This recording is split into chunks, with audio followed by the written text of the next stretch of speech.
आज से भाई दूज के अवसर पर जब भी कोई भाई अपनी बहन का आदर करेगा, उसका सम्मान करेगा, तब बहन भाई को जो आशीर्वाद देगी, जो कामना करेगी, वो अवश्य पूर्ण होगी।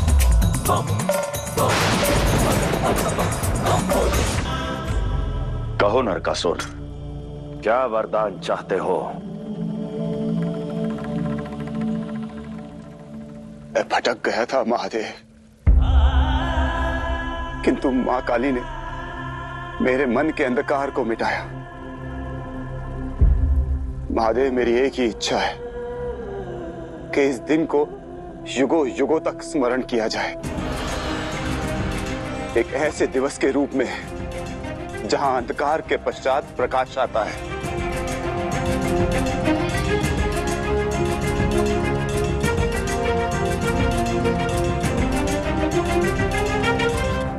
आज का दिन ये समस्त संसार नरकासुर के नाम से स्मरण रखेगा।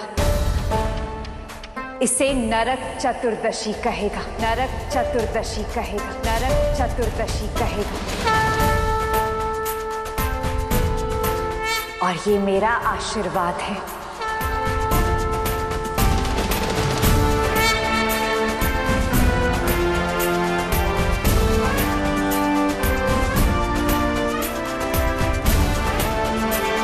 धन्यवाद माता, मुझ जैसे पापी को एक और अवसर देने के लिए। माता, एक आशीर्वाद और दीजिए। आज का दिवस केवल मेरे ही नहीं, आपके नाम से भी जुड़ा होगा काली माता। आज का यह दिवस अनंत काल तक काली चौदस के नाम से जाना जाए, काली चौदस के नाम से जाना जाए, काली चौदस के नाम से जाना जाए।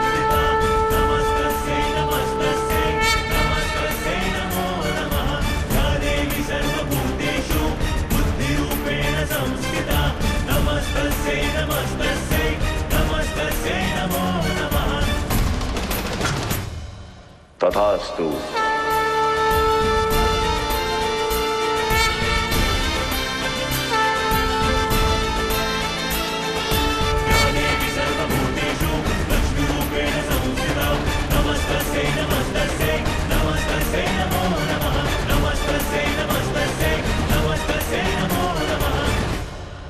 नरकासुर, आज एक माता के प्रेम ने अपने पुत्र को मृत्यु के मुख से निकाला है।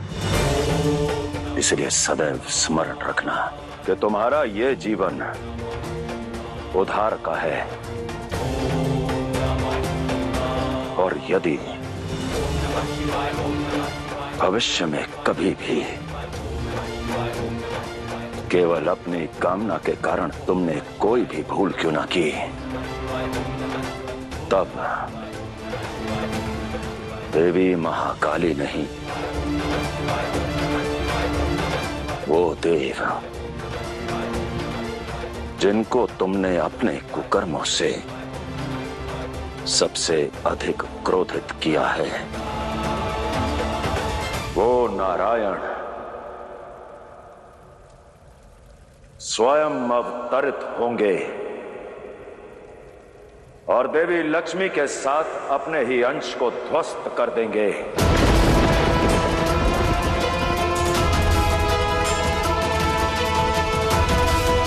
मृत्यु प्रदान करेंगे, मृत्यु प्रदान करेंगे, मृत्यु प्रदान करेंगे।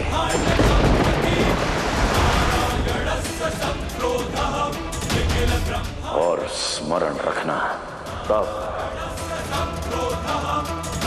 ना तो अवसर प्राप्त होगा और ना ही क्षमा।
महादेव,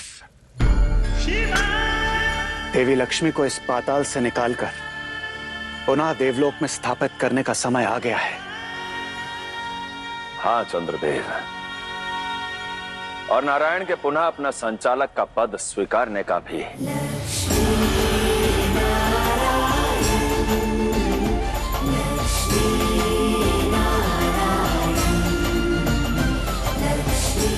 अपनी श्री को पाकर मैं पुनः संपूर्ण हो गया देवी। संचालक का पद संभालने के लिए पुनः योग्य हो गया।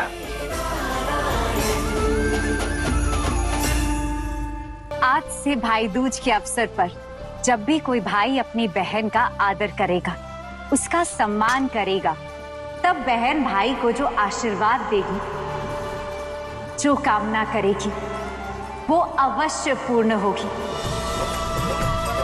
ये मेरा वरदान है, ये मेरा वरदान है, ये मेरा वरदान है।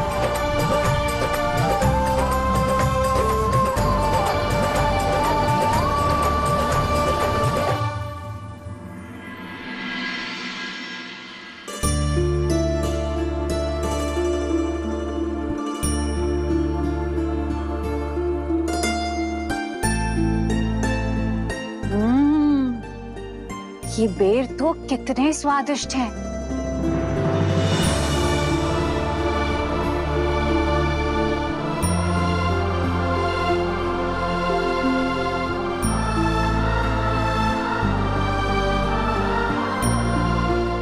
ये गजरा तो कितना सुगंधित है।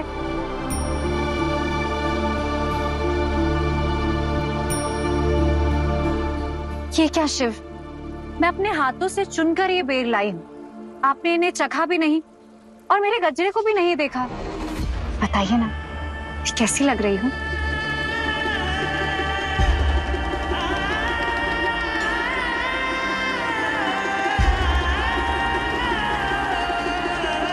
अब सब कुछ सुलझाने के बाद भी आपकी आंखों में ये कैसी उलझन है?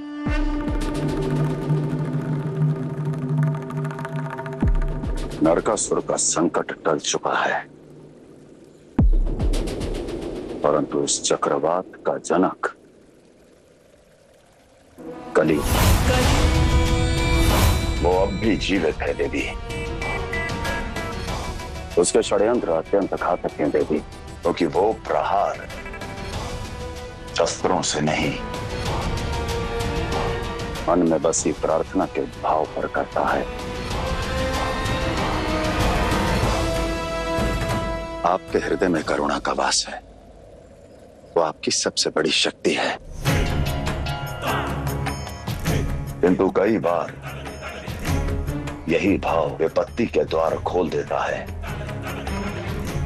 मेरी विनती है आपसे, यदि किसी भी भक्त की पुकार में अत्यंत निराशा हो, उग्रता हो, तब आप उस भक्त की पुकार का उत्तर सोच समझ कर देंगी।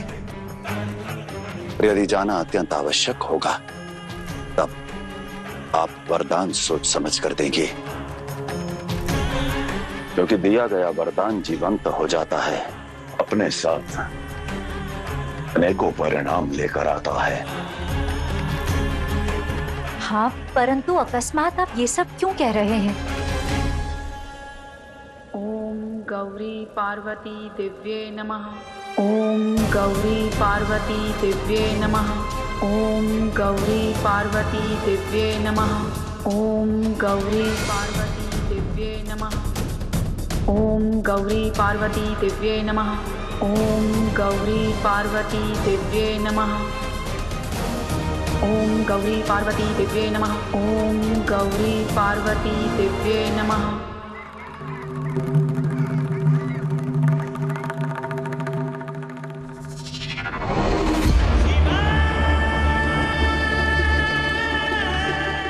शिव, उत्तर तो दीजिए शिव। शिव, आंखें खोलिए।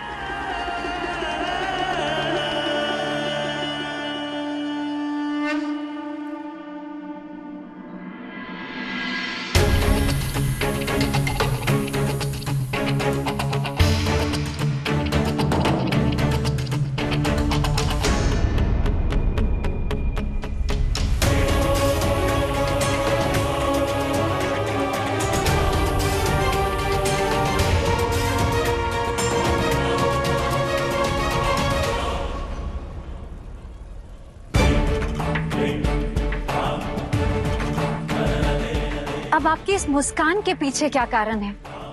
धैर्य रखिए देवी।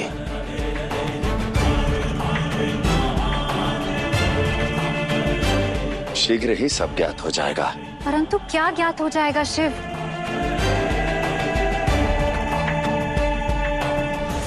मैं तो केवल उस क्षण को स्मरण कर रहा हूं देवी, जब इंद्र ने अपने वज्र से मेरे कंठ पर प्रहार किया और आप सभी देवताओं से रुष्ट हो गई थी।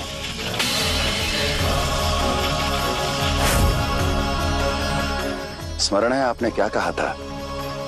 आपने कहा था कि उस घटना का कारण देवताओं का दिया वरदान है। हाँ तो उचित ही तो कहा था मैंने, किंतु वो प्रसंग आप अब क्यों छेड़ रहे हैं?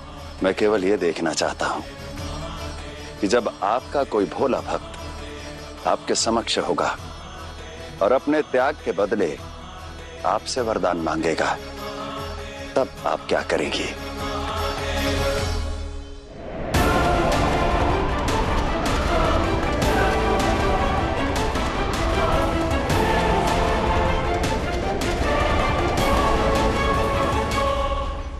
आप ना शिव हैं, त्रिकालदर्शी है, किंतु मैं त्रिकाल देखने की शक्ति को त्याग चुकी हूँ। इसलिए पहेलियां मत बुझाइए, जो कहना है स्पष्ट कहिए, अन्यथा हर बार की भांति ध्यान में चले जाइए। जैसी आपकी इच्छा है, मैं ध्यान में लीन होता हूँ। परंतु स्मरण रखिएगा देवी, मेरे मन को एक बहुत बड़े चक्रवात के आने का आभास हो रहा है।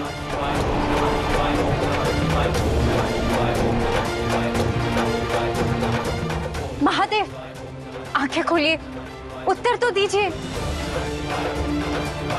महादेव बताइए ना, क्या होने वाला है?